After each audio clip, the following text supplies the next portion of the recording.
All right, and good afternoon, everybody. This is Maria Daniels here, and today we are here with Connects TV. So this is a show on behalf of the Covington Business Council in Covington, Kentucky, and today I have Lauren Watson here as our guest, and she will be talking to us today about a very important topic, but I'm going to let her dive in and give herself an introduction on who she is and what she does. Thanks, Maria. Lauren Watson, I've been through quite a bit of a journey, and I've decided to share that with companies that are trying to fill the gap. There's a lot of talk about diversity, equity, and inclusion right now, especially around people of color and Black people. And how do we bring that to the workplace? How do we make a diverse and inclusive workplace?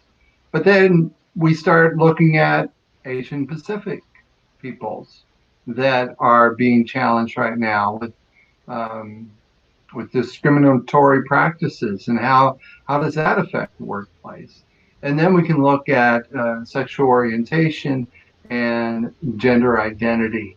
And those are also important aspects because for me, what I think of is that when one person doesn't feel safe, no one feels safe. So I've come around this from quite a diverse background of my own to this type of work, this type of facilitation. So, can you explain to people that may not know, who is this for? Who is this diversity course that you teach for? It's Anybody? really when I work with companies, I'm usually working with the leadership or the HR department if they're aware that they might have a gap, and so it's when they haven't had experience with it yet, and that's really the time to get ahead of the game instead of waiting Yeah. until there's the challenge of either someone they're wanting to hire or someone that is currently in the company and wants to be able to live their authentic self. So, to me, I feel that most people are good people. I mean, there's a few that aren't. Most people are good people, and I feel that most people want to do something that always makes people feel safe. They just may not know how.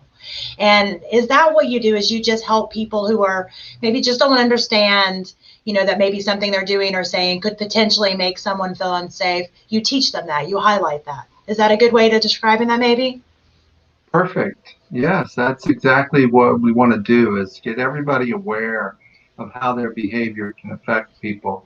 Like with when we talk about diversity, equity, and inclusion with Black people or people of color, there are white people who will say, I don't see color. And what they're doing is delegitimizing, they're diminishing the Black experience that the white person isn't aware of. So if they can understand what the Black experience is, that can change the way they look at color. The same is true when it comes to sexual orientation and gender identity. When you can understand the experience of people, then you can understand how your behavior, our behavior, can affect those people.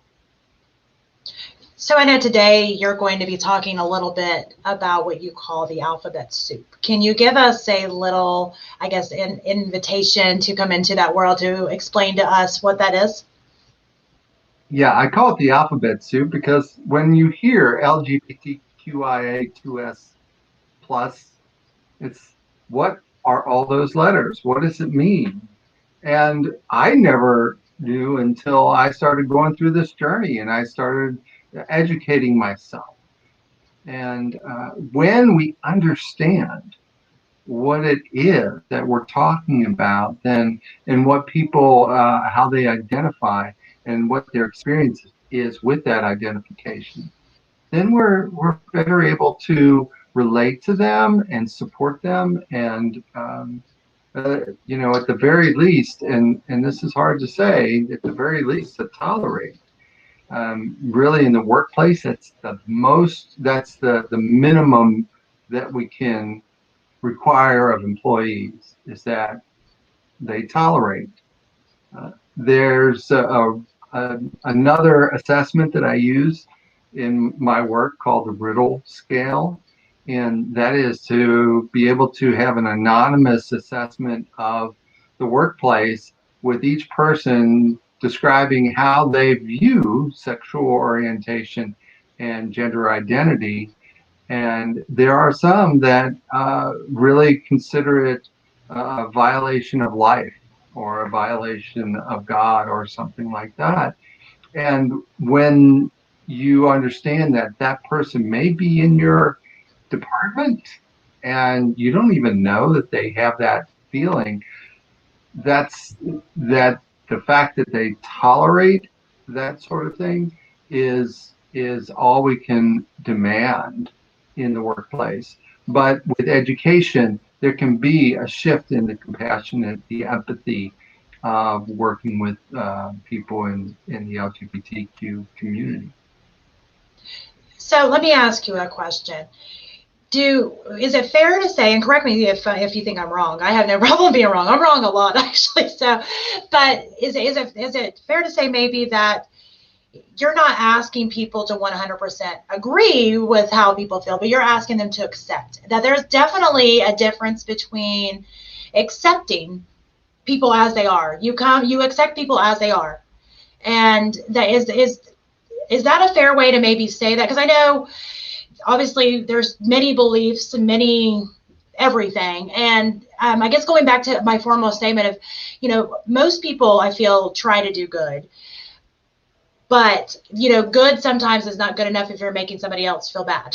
So to me, I always try, and again, correct me if you think I'm wrong, but my attempt is always to try to understand. You mentioned empathy, to always try to put myself in their shoes. How do they feel? Because it's not fair for me to come from my perspective and try to push my perspective, on that person. They may feel a different thing. I need to be empathetic to how they feel. That it doesn't mean you have to always agree, but I think understanding how they feel and caring about how they feel, at least, is the first step to me. Because there's just so much wars that goes on about stuff that I'm usually the person. I know see Stacy in the comments, she's probably shaking her head right now, because we actually have a lot of these same discussions just between us. Of I think there would be so much less arguments in the world if people would just say, okay, well, I don't have to agree with you. Who cares about agreeing? Forget agreeing. It's that I'm accepting that you get your own decision. And I accept your own decision because I care about your happiness and I care that you're happy. And it goes always back to empathy. And you did, mention even religion into this. And that's always been my big hang up on a lot of that is, even if you want to bring, and everybody's, allowed to have their own religion. I'm a big believer in that too. But it always goes back to empathy, right? It goes back to get back to the core, which would be that empathy and just caring about that other person and accepting that person for who they are. Is that a wrong way of looking at it? And again, tell me if you think I'm wrong. But is that a wrong way of looking at it, or do you think that that would be at least a good first step for some of these workplaces to come in to say, forget agreeing with everybody. We're not here to say, an agreement. You don't have to believe what this person believes, but you're supposed to care about that, how that other person feels. I think that's a great way to look at it. You can look if you just divide it into 3 levels of acceptance, if you want to put it that way. Tolerating something means that I'll put up with it, but I still think it's wrong. Yeah. Acceptance is getting to the point of saying there's nothing wrong or right about this. That's really wonderful. And then allyship and advocacy is actually supporting proactively, or at least reactively, the people in question. And so I don't know if that helps to explain that aspect of it. Yeah. So it is about acceptance, and acceptance is easier when you understand. Absolutely. So Stacy from the comments said, yes, we weren't built to feel the same about everything. That would be weird, but we should be understanding and compassionate. And then she said, hi, Lauren. So, I Well, mean, go ahead. yeah, let me jump in on that. Uh, One of the challenges that we have in our political arena is that we think that it's not that we disagree or we agree, it's that we make the other person wrong. And Yeah. that's a large part of the divisiveness that we're experiencing right now, is that in order for me to be okay with myself, I got to make you wrong if you don't agree with me. And it doesn't have to be that way. That in the political arena, 30 years ago, people talked it out. They said, yeah, we disagree. How are we gonna get a little bit of each of what we want? How are we gonna do that? Mhm. And it doesn't happen anymore. It's a zero sum world now. And that is the challenge of being able to say, I don't have to say you're wrong. Because, if I'm cisgender or I'm straight, and then in order to feel okay about myself, I got to make you wrong for being gay or lesbian or transgender. Well, that's not how we can be. That's how we can lower ourselves to be. And I think that that's a very fair statement. You don't, there doesn't have to be the argument. There doesn't have to be the you're wrong, I'm right. A lot of people talk about freedom, and I love freedom. I love freedom. But the definition of freedom is that you are free to be who you are. And, that does, include everybody having their own personal beliefs on stuff, and that's fine. But to project that onto somebody to make them feel terrible, especially in the workplace, you cannot have a productive work environment if people feel that they can't be who they are. That's it. You got it right there. Then that's the whole point of diversity, equity, and inclusion is that everybody feels okay. And they see diversity is about how many people are representing a particular segment of the population there. And when there's only one of anyone, like a black person, it's a token black, then is that really, creating diversity? That person doesn't see anybody like themselves there. So yeah, there's a lot to that. So So when you go into a workplace, can you kind of walk us through how you do assessments, or how do you figure out if there are or some steps that need to be taken to make a workplace more diverse? I would assume that some of the diversity would very much, there'd be a factor of where that business may be located on, on how, I don't even know how to say that, on how to be the how to be more diverse, I guess I'd say it, on where the business would be located as far as the population in that area. But maybe I'm wrong on that too. How would a company be more diverse, I guess would be a question. well, there's different aspects of diversity, of course. Like I said, there's people of color, and there's the LGBTQ community, and so Mm-hmm. there's different ways you can look at diversity. And what I've learned is that it really starts at the top. If the company culture is almost always, it just comes from the top, and that if somebody started a business and they hire this person, that person, they're not going to put up with that stuff if that's the way they feel. So that's really the biggest point.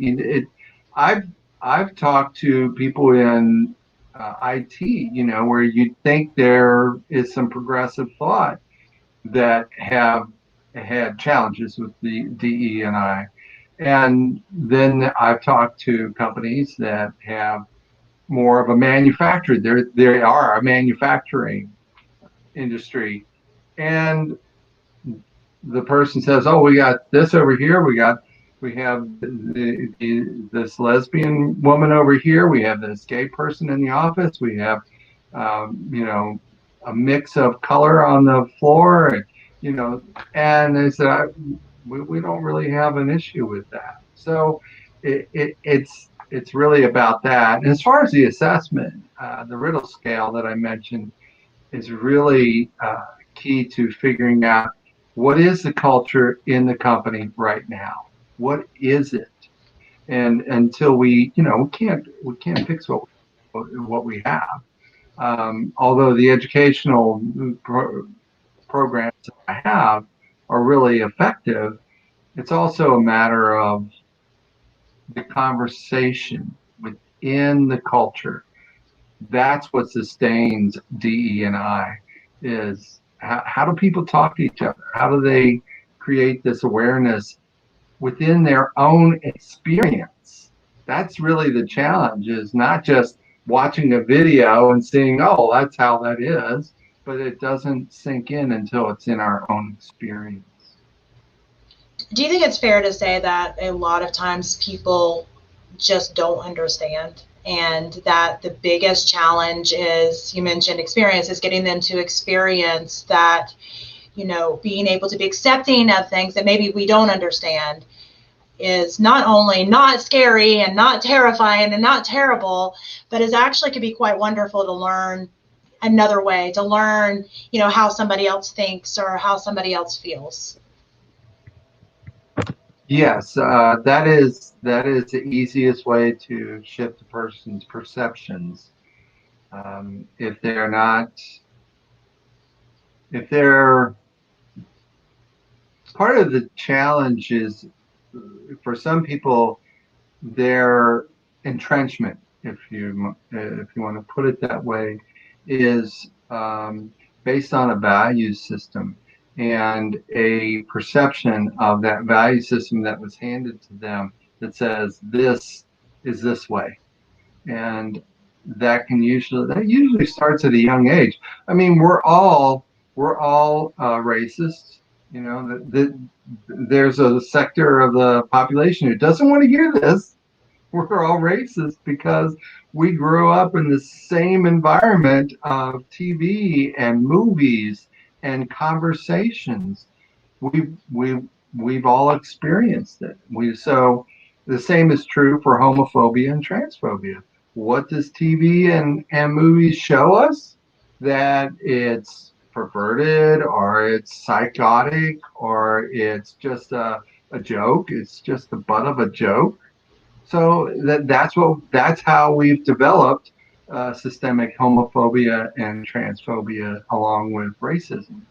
So uh, when a person is steeped in that, not only from the media but also in their personal experience, family or school or whatever, that's reinforced even more.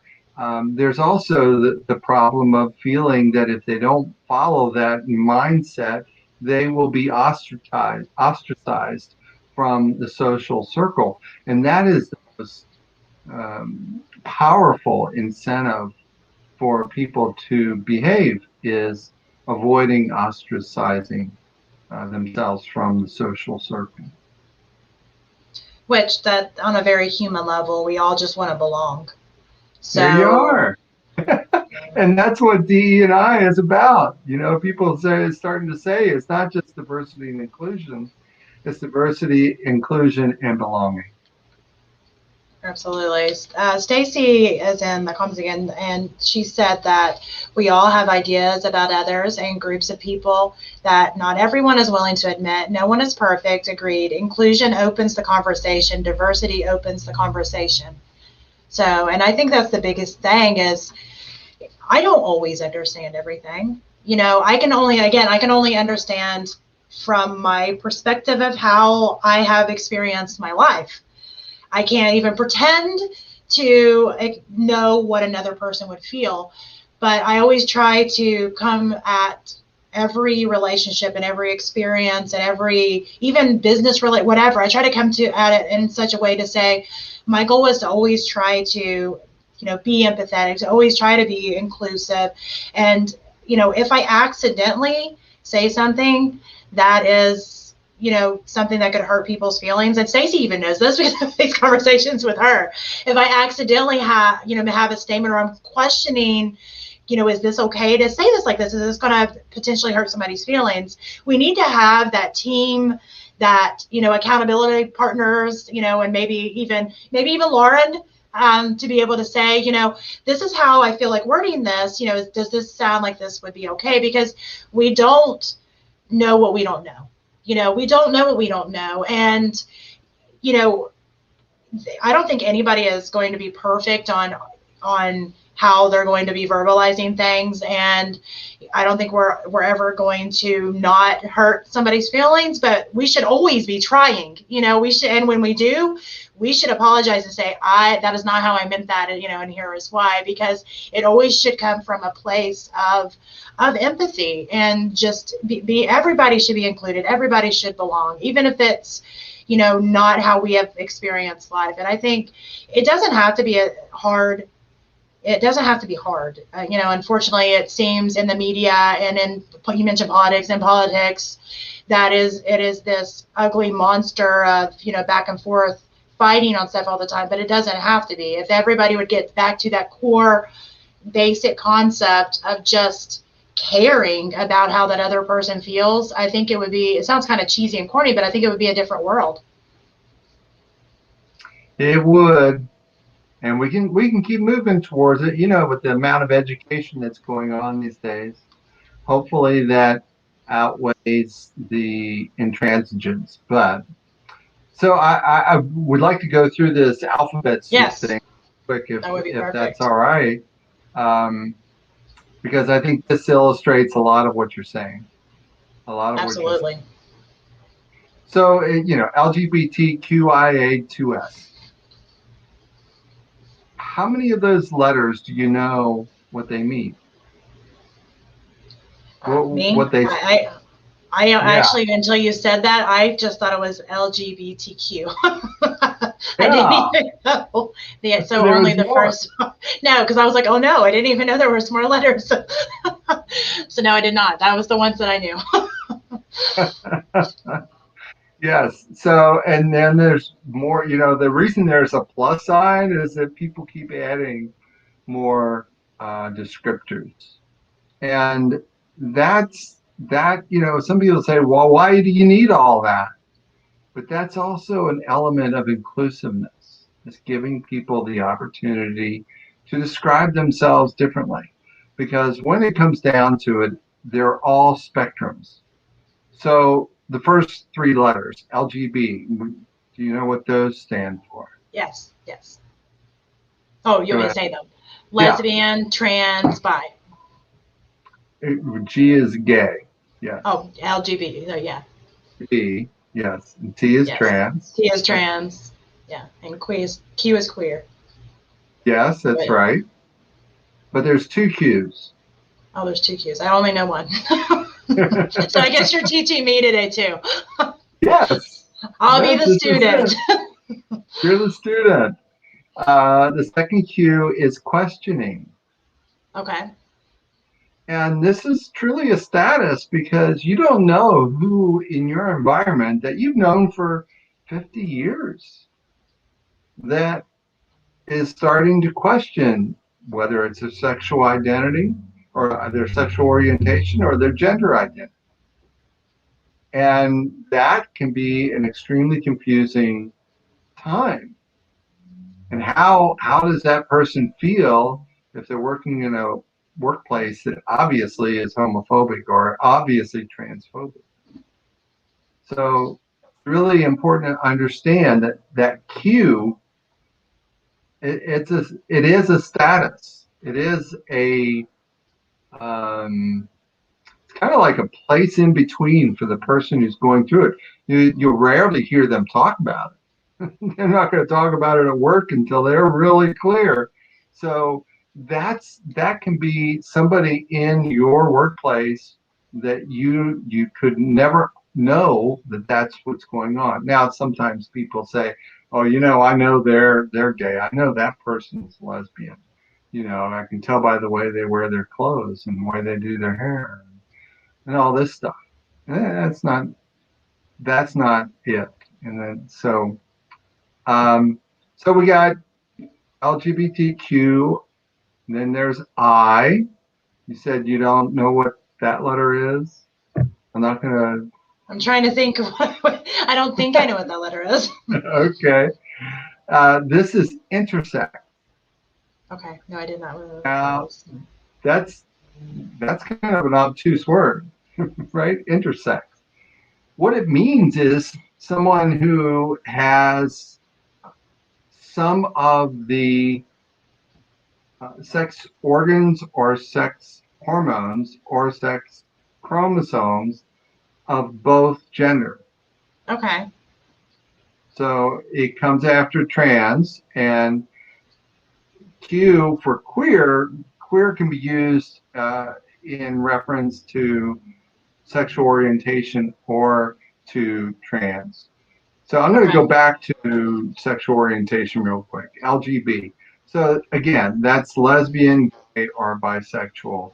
And there is a spectrum of that. And some will say that there really is a spectrum of our society that has only 3 to 5% of the population is clearly lesbian or gay, and only 3 to 5% is clearly heterosexual. The rest of us are somewhere in between. So that's an important understanding, is that it's a spectrum. And the same is true, can be true of transgender. So intersex, you're bringing in the physical aspect. I've seen a sign that said there are only two sexes, read the science. And the science is that's not the case. As a matter of fact, an example of this is a general during the Revolutionary War. One of Washington's best generals was buried under his statue somewhere in the East, Baltimore or something. And they wanted to move the statue, so they dug up the bones to go with it. And they found bones have a clear signature of whether they're male or female, and this was clearly a female. The general was not very tall, like 5'4", but they had a huge beard. So intersex means that their hormones were largely testosterone as opposed to estrogen. And that was the case right there. So it's helpful to know this because oftentimes there is no indication of this until there is an autopsy done when they're dead. That's why we're learning that intersex is a more common condition. And so it isn't as clear as what we assign at birth.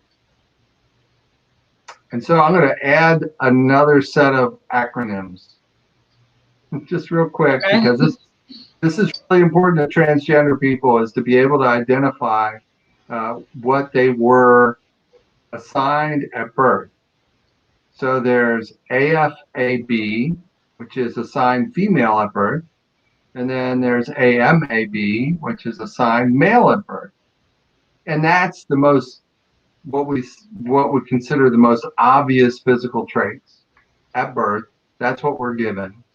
And yet that doesn't mean that's the gender identity that the person is most comfortable with, that is most natural, that is most authentic. Any questions at this point, Maria, or just too many? I'm learning a lot, actually, because well, you know how you feel like you're pretty smart sometimes. And then I'm like, well, I didn't know that. I didn't know that. I did not know that either. And I think that's part of it, is that you're always learning. And Stacy in the comments even said that she's learning a lot today. Cool. And I think that's what it's about. Yeah, that's what it's the start of everything. So I'll move on quickly because I don't want to, get bogged down here. There's two A's, LGBTQIA. There's actually two A's. Any ideas on either one? No, I don't know. I have no idea. Stacy in the comments, would you like to join us? Get Maria out of this one. No, I have no idea. it's asexual or agender, which means Okay. that a person doesn't identify with a sexual orientation of any kind. And Okay. agender is the same way. They don't identify with a particular gender of any kind. So that one's a little more complex. I'm not going to try to dice that one up, but just know that there are people who don't, do you remember Saturday Night Live, the character Pat? Everybody was trying to figure out if they were a girl or a boy. I do remember that character briefly, yeah. Yeah. Well, maybe they weren't either. That's true. And, the way the character was played, that's pretty much the way I would assume. They didn't really care. It wasn't a factor to them. That makes sense. Yeah. So one of the really interesting phrases, I'm going to go into some that are not part of this. Oh, I forgot 2S. 2S. Some people use this as a generalization. It comes from the Native American and indigenous cultures that consider a transgender person or a gender nonconforming person as two-spirited, that they possess both male and female. And so now they have this huge advantage that in Eastern culture, some of the Eastern indigenous peoples, they consider them to be spiritual conduits, and people would give them alms because they were a spiritual conduit. They were venerated as superior, actually, as opposed to inferior. So that's 2S, two-spirited. Now, just to be clear, indigenous peoples don't prefer that non-indigenous peoples don't use that to describe themselves. It's kind of hard not to reference it without doing that, but Yeah. that's I think it gives a good descriptor. Yeah. And then there's a TGNC, which means transgender, gender nonconforming, kind of a combined thing. So that is kind of an umbrella. That's an umbrella Okay. transgender or gender nonconforming. That includes everything in the gender identity spectrum. So that people who really don't want to be pinned down because they don't feel pinned down, they don't feel one or the other. They can use that term. And there's also the non-binary, which is part of my descriptor. I consider myself non-binary transfeminine. And that means that there's an aspect that it's a bit of both. Non-binary, it means this binary will be there's only this and there's only that. And that's it. There's these two things. And non-binary is saying, well, no, there's a spectrum, and where am I? I'm not really sure where exactly I am on that spectrum. I can't be pinned down. So that's a way to look at all these different aspects. I focus more on the transgender spectrum, the sexual orientation spectrum. But I think when people, when I've given this workshop, people seem to walk away feeling a lot more comfortable talking to me. I know for me, I'm learning a lot, like I said, and honestly, I didn't even realize a lot of these letters existed. So I think that's why it's so important to keep having these conversations, is that, you don't know until you know. And I don't even know I would probably, like, I need flashcards or something. Do you do that? Like, because I feel like I need to, like, remember some of them. But honestly, I don't think it's about being perfect. I think it's about always trying to just, be open to learning and open to understanding. And, really, you mentioned you can't be pinned down. And I think really just the essence of being a human is very fluid anyway, and you can't be pinned down. So, I mean, I think it is very much a part of everybody, even if they don't even realize it. True. And they won't realize it as long as they have a belief system that requires a binary system. Absolutely. So when you go into these workplaces and you have these conversations, is this something they typically do in a day, or is it something that's like ongoing? How do you typically work with somebody? A lot of companies think that a one day, a one shot, you're one and done. And, part of it is that they're just concerned about regulations, laws, liability, right? Yeah. But we did this program this one day for 2 hours. We remember in that program, we remember 50% of what we heard the next day. That's 50% of what we heard. Yeah, exactly. We That's did the reason I not asked hear. that. We did not hear the whole thing. Yeah. And then the next day, it's 50% less than that. And the next day, we're down to 12% of what we heard. And after another week, what's left? It's not sustainable. That's why I work with companies over a year. If we're going to change culture, there has to be consistent reapplication and really those conversations, because we do one and done, and okay, we talked about this situation and that situation and this conversation and that sort of thing. Then what happens when we go into life and something doesn't fit that picture? We need to be able to come back together and say, okay, what was your experience? How did that work for you? And so that is, changing culture is not a one and done for anybody. It takes a year, at least a year. Actually, another HR consultant I talked to, they said it's 2 to 3 years or forget it. Yeah, well, and that's the reason I asked that question, is because I felt like I'm pretty, like, I talk to a lot of people. I have a lot of friends that, identify in the LGBTQ community. I still didn't even know all the other letters, and there was so many things that I didn't even know. And Stacy in the comments, she identifies lesbian, and she actually was, I don't even know some of these letters. So, I think it's one of those things that there is the assumption out there that, you either, like, you're in this group that knows all of it, or you're in this group that knows nothing. And really, there's aspects of lots of things that all of us don't know. And I think the first step is to be the one that steps up there and say, I don't know. I don't know. And it's okay to not know.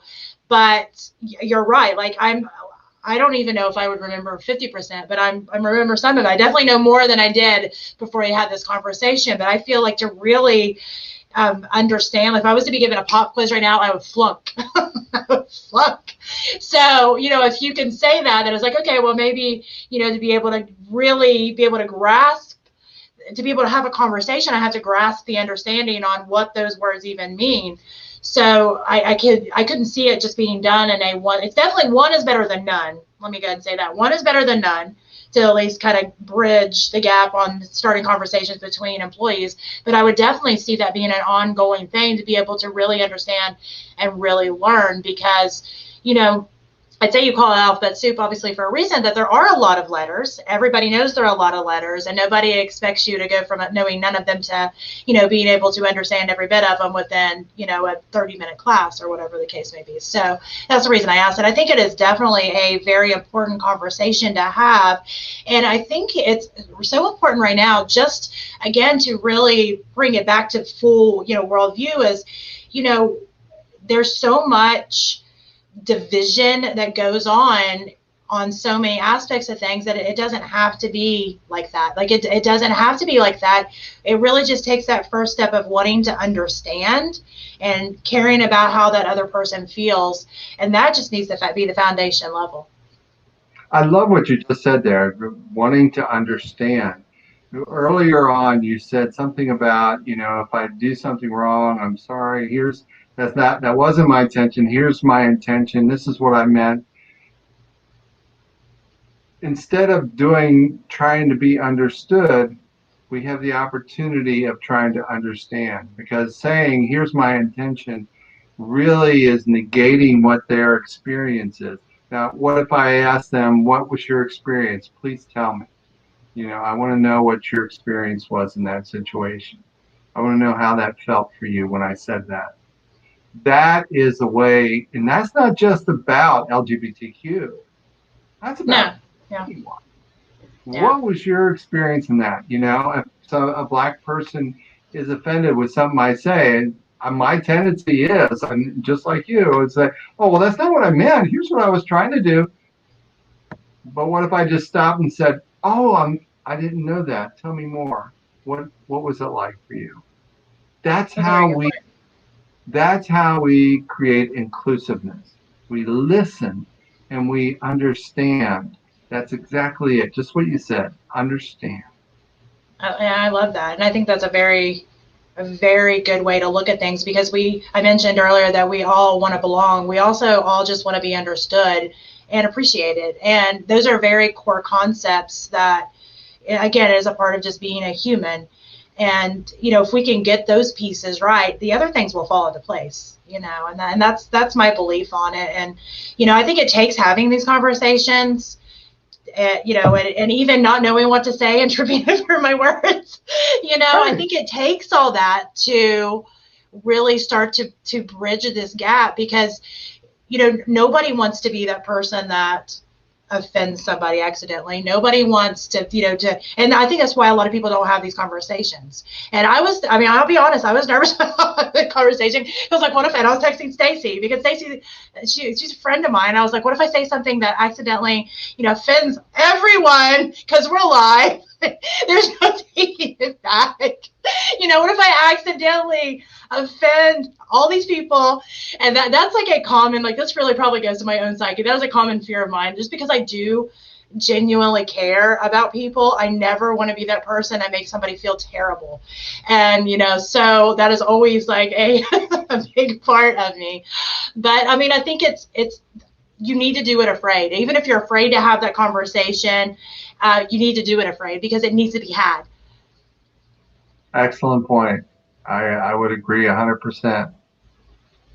So if somebody's interested in finding out more about these courses that you do, the alphabet soup, and maybe having you come into their workplace and start to open, the door for these very important conversations, where's the best place for them to reach you? It would be at my website, www.hr-ally.com.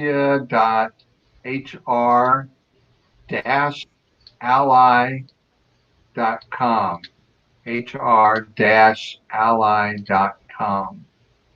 All right. And we'll make sure that we'll drop this into the show notes. That way people can kind of click through to find out a little bit more about what you do, and get in touch with Lauren. I think this is a very important topic that, again, even if you're uncomfortable, even if you're afraid that you're going to say the wrong thing, it needs to be a conversation that is had, because, unless that's been your personal journey, you don't know. So the idea that people can think that they're going to 100% completely understand somebody else's journey if they've never had that conversation with that person, that is what is she? Oh, Stacy said, O squared, offending is an opportunity. Two O's, that's what she said. So she said that if you I guess pretty much meaning if you accidentally offend, that's an opportunity to learn. Exactly. So, Also an opportunity for the offended to not call somebody out, but to call them in, to yeah, invite them to the conversation. absolutely. And I think it does take, both parties, the first party to say, okay, yeah, what they said was completely insensitive, and I'm going to at least take the initial reaction that this was not on purpose, and let me use that moment to teach. And then on the person that offended to say, I am so sorry that I offended you. Can you please explain to me how I could have reworded that to where that wouldn't have offended you? It is definitely a dynamic on both sides. And that's why I'm so glad that we've had Lauren here, teaching on this very important topic today. And we will be back again the fourth Friday of next month for another episode of Connects TV. And Lauren, again, thank you so much for being on today. It was my pleasure. You were a great student. Thank you. Thank you so much. And thank you so much for everybody that tuned in today to watch and comment. And we are so happy that you are here today. Bye-bye.